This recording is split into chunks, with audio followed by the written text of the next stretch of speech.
Alejandro Romero, CEO of a 3 billion empire, found himself at the checkout of a Mercadona supermarket in Madrid with his credit card rejected due to a technical problem at the bank. Behind him, a line of impatient customers began to murmur, while the tattooed cashier looked at him defiantly. But it was the 10-year-old girl next to him who changed everything. Emma lived with her grandmother in social housing in Vallecas. She wore second-hand clothes and had only $20 crumpled up in her Disney wallet. When she saw the elegant man in trouble, she did something no one expected. She paid for his $300 purchase with the money she had saved for her grandmother's birthday present.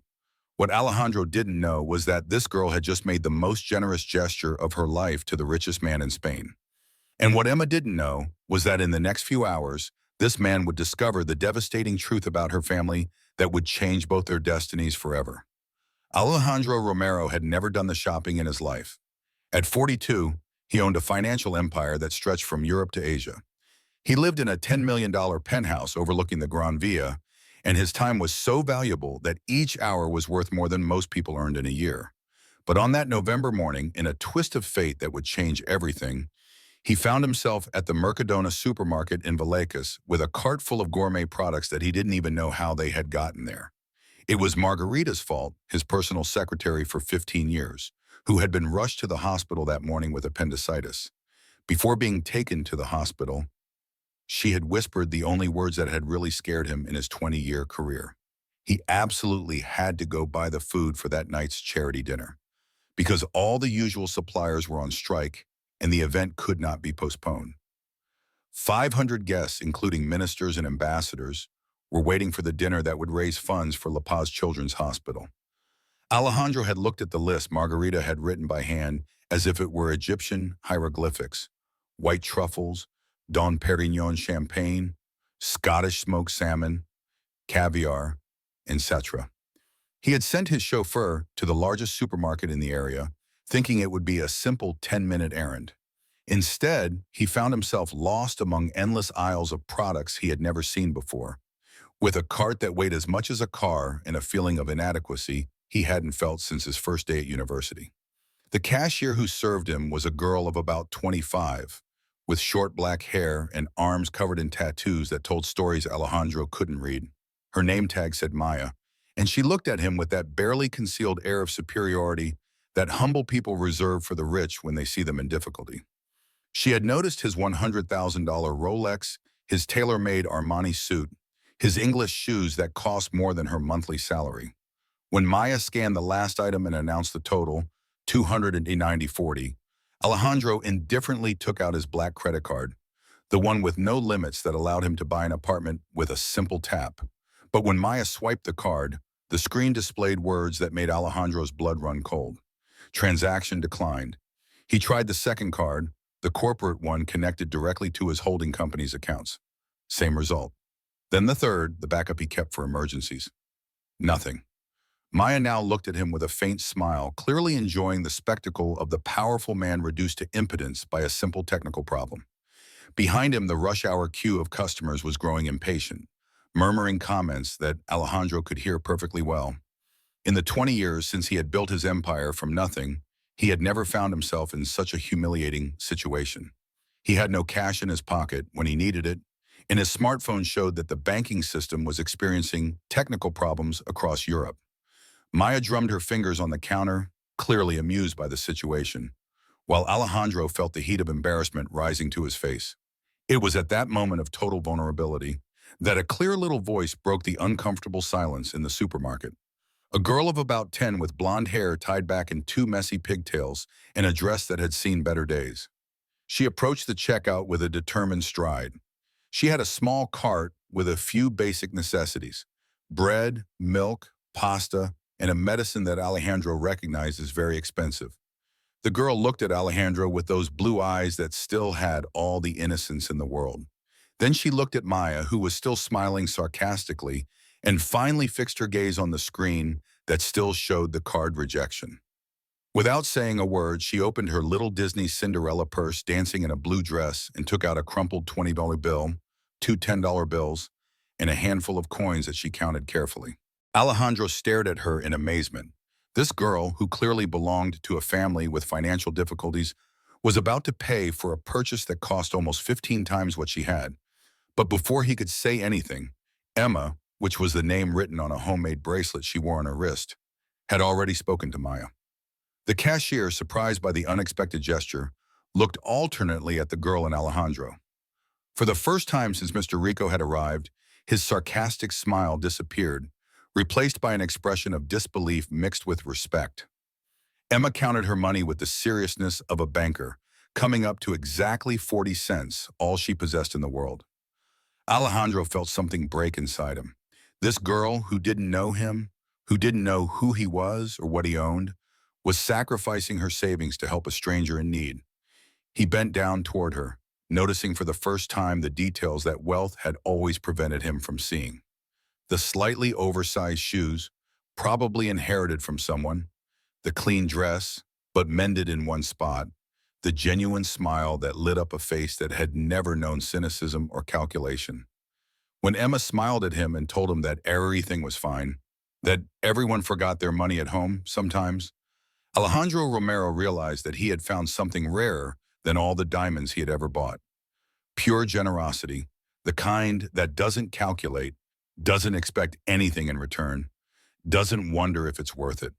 And at that moment, in front of a checkout at the Mercadona supermarket in Vallecas, the richest man in Spain learned what it meant to be truly poor. Alejandro couldn't take his eyes off Emma as she paid for her shopping with the utmost naturalness. When Maya, clearly moved by the gesture, gave her the change, Alejandro realized that the girl had just spent all her savings on a complete stranger. The weight of that generosity crushed him more than any million-dollar contract he had ever signed. He accompanied Emma out of the supermarket, carrying the bag she had bought for him, feeling more inadequate than ever. The girl chatted with the carefree attitude of her age, telling him that she lived with her grandmother Rosario in public housing not far away, that she was in 5th grade, and that she had saved that money by selling bracelets she made by hand to her classmates. They were going to buy a birthday present for her grandmother, but it didn't matter. They would manage somehow. Alejandro felt a lump in his throat that he hadn't felt since he was a child and saw his mother crying over unpaid bills. He asked Emma if he could walk her home to personally thank her grandmother and return the money. But above all, because something about that girl had touched his heart in a way he couldn't explain.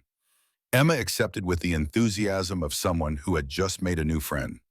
The building where Emma lived was one of those 1970s blocks built to house working-class families, now inhabited by people who struggled every day to survive with dignity. The elevator had been broken for months. The stairs needed maintenance. But Alejandro immediately noticed that despite everything, there was a sense of community that his luxury condominiums had never known. The doors were open, children played in the hallways, grandmothers chatted on the landings. Emma led him to the 4th floor in front of a door with the name Castellano written on a yellowed card. When she rang the bell and shouted that she was back with a friend, Alejandro heard slow footsteps approaching and the sound of at least 3 locks opening. The door opened to reveal a woman in her 70s, white hair pulled back in a bun, blue eyes identical to Emma's, but marked by a weariness that spoke of difficult years. Rosario Castellano looked Alejandro up and down, immediately noticing his elegance, which seemed out of place in that context. Emma told her the whole story with the enthusiasm of a chronicler, explaining how she had helped the kind gentleman who had forgotten his money. Rosario listened silently. Then she invited Alejandro in with an old-fashioned courtesy that seemed to belong to a vanished world. The apartment was small but very clean, furnished with furniture that had seen decades but was carefully maintained. On the walls were family photos that told a story of love and sacrifice.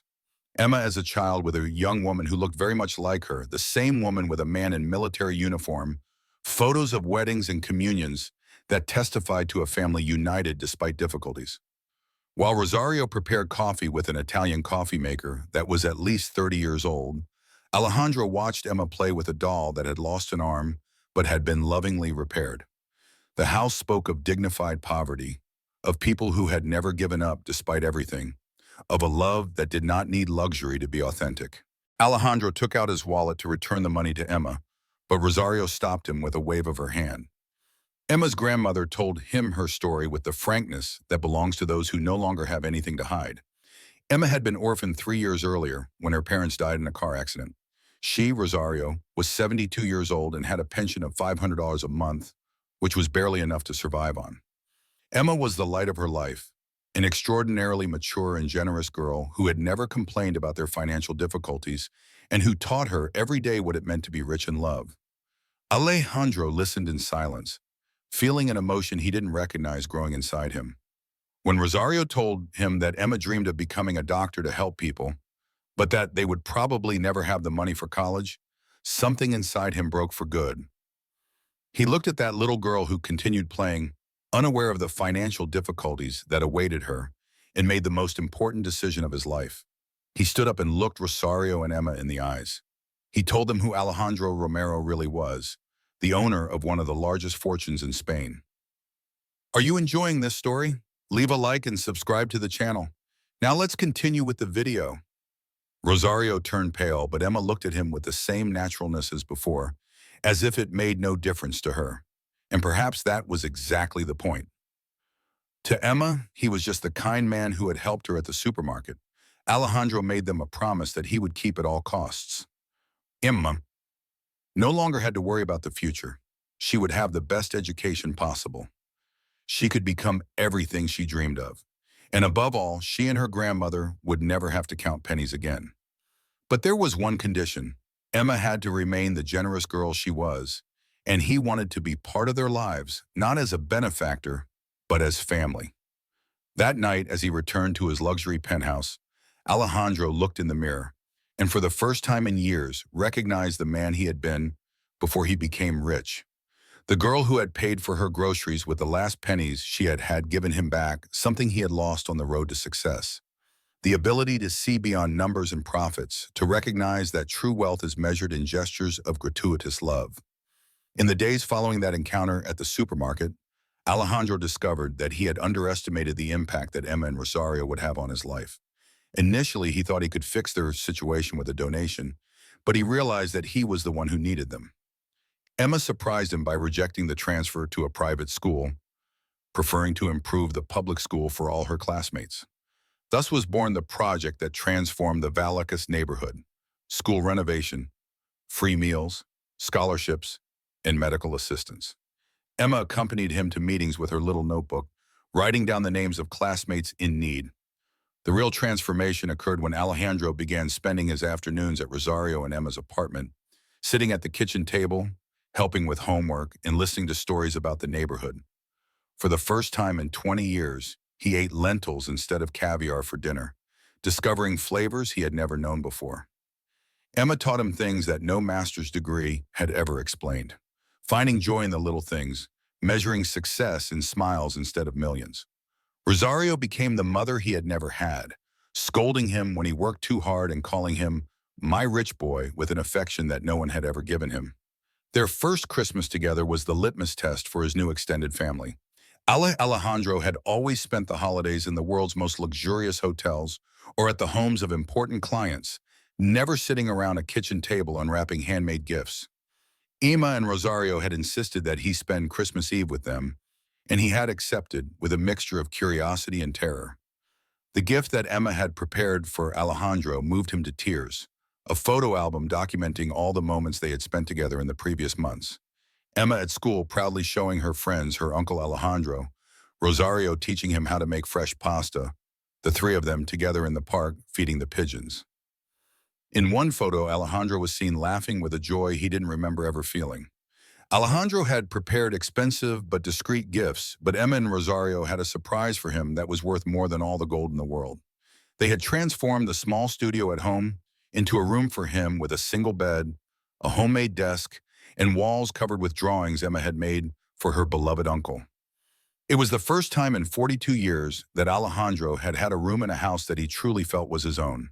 5 years after that first encounter in the supermarket, 15-year-old Emma had become one of the brightest students in Madrid, but above all, she was a girl who had kept intact the generosity that had won Alejandro over. She had founded a volunteer association at her high school. She continued to make bracelets to raise funds for classmates in need, and still dreamed of becoming a doctor to help those who were suffering. Alejandro had completely transformed his life and his businesses. He had sold most of his companies to focus on the Romero Castellano Foundation, which in 5 years had helped thousands of families in need throughout Spain. His office was no longer in the luxury penthouse, but in a renovated building in the Vallecas neighborhood, a 10-minute walk from Emma and Rosario's house. Rosario, now 77 but still full of life, had become the foundation's informal consultant for everything related to families in need. Her apartment had become the neighborhood's meeting place, always full of children who came to study and mothers seeking advice. Alejandro had learned to call her grandmother, as Emma did, because in the end, that was what they had become, a real family. On the day Emma graduated with top honors, Alejandro sat in the front row like a proud father, with Rosario crying with joy at his side. In her acceptance speech, Emma told the story of the rich man who had learned to be truly rich thanks to a poor girl, and how love can blossom in the most unlikely places, even at a supermarket checkout. Alejandro looked at Emma on stage, radiant in her white dress, and remembered that morning, 5 years earlier, when a 10-year-old girl had paid for his groceries with all her savings. He had thought he was giving her a gift by helping her fulfill her dreams, but now he understood that he had received the real gift. He had learned that wealth without love is the deepest poverty, and that sometimes a child's gesture is enough to change a man's heart and the destiny of hundreds of people. 10 years after that encounter that changed everything, Emma, now 25, had become a doctor specializing in pediatrics, just as she had dreamed of as a child. She worked at La Paz Hospital, which Alejandro had helped to expand, and every day she treated children who came from the same difficult circumstances she had experienced. Her thesis, The Impact of Poverty on Child Health, an integrated approach between medicine and social support, had become a model followed throughout Europe. Alejandro, now 52, had found a balance in life that he never would have imagined possible. In the morning, he worked for the foundation. In the afternoon, he accompanied Rosario, now 82 but still lucid, on her walks in the park. In the evening, he had dinner with his chosen family in the apartment that had become his true home. He had kept only one of his companies, the one that dealt with ethical and sustainable investments, and his personal wealth had decreased dramatically, but his inner wealth had grown enormously. They celebrated the 10th anniversary of their first meeting by returning to the same Mercadona supermarket in Vallecas, now completely renovated thanks to the foundation's funds. Maya, the former cashier, had become the store manager and coordinated a food support program for needy families in the neighborhood. When she saw them enter, she smiled, remembering that morning that had changed all their lives.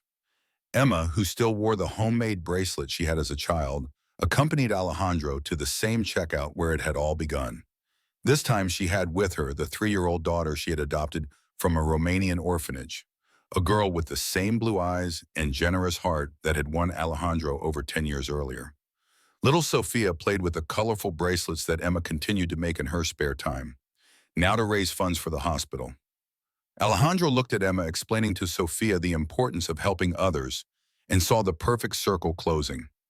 A poor girl had taught a rich man the value of generosity. That man had transformed his wealth into an instrument of good. And now that grown-up girl was teaching the new generation the same values that had saved them both. Rosario, sitting on a bench outside the supermarket while waiting for them to finish their symbolic shopping, watched her granddaughter playing with her adopted great-granddaughter and the man who had entered their lives like an angel disguised as a millionaire. In 10 years, she had seen the neighborhood transform. She had seen hundreds of children grow up with opportunities that did not exist before. She had seen love multiply like the loaves and fishes in the gospel. That night at their extended family dinner, which now included doctors from the hospital, teachers from the renovated schools, and families helped by the foundation, Alejandro raised his glass for the toast he made every year. He recounted once again how a 10-year-old girl had changed his life by paying for a $300 purchase with 20 and a huge heart. How had he learned that true wealth is measured in lives touched and smiles given? Emma interrupted the speech by standing up with Sophia in her arms. She said she wanted to tell a different story, that of a man who had everything but was poor inside until he met a girl who taught him that giving is always more beautiful than receiving. The man had believed he was saving the girl from poverty, but in reality it was the girl who saved the man from the empty wealth that was slowly killing him. When Sophia, with her little 3-year-old voice, asked why everyone was crying if it was a happy story, Alejandro took her in his arms and explained that sometimes people cry with joy when they understand that miracles really do exist and can happen even at a supermarket checkout, when a little girl decides that love is worth more than money. The Romero Castellano Foundation continued to grow, now helping families in need in 16 autonomous communities. But for Alejandro, Emma, and Rosario, true success was measured every night at dinner when they looked around the table and saw a family born not of blood, but of the daily choice to love each other despite everything, to share joys and sorrows, to show that sometimes $20 and a big heart are enough to change the world. The story of the girl who paid for the millionaire's groceries became legendary in the Vallecas neighborhood, then throughout Madrid, and finally throughout Spain. It was told in schools as an example of generosity and cited at conferences as a model of social responsibility.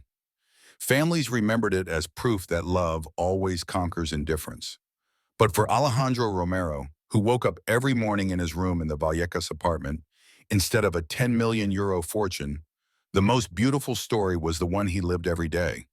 He had become rich only when he had learned to give everything he had and had found a family the moment he had stopped seeking profit and started seeking love.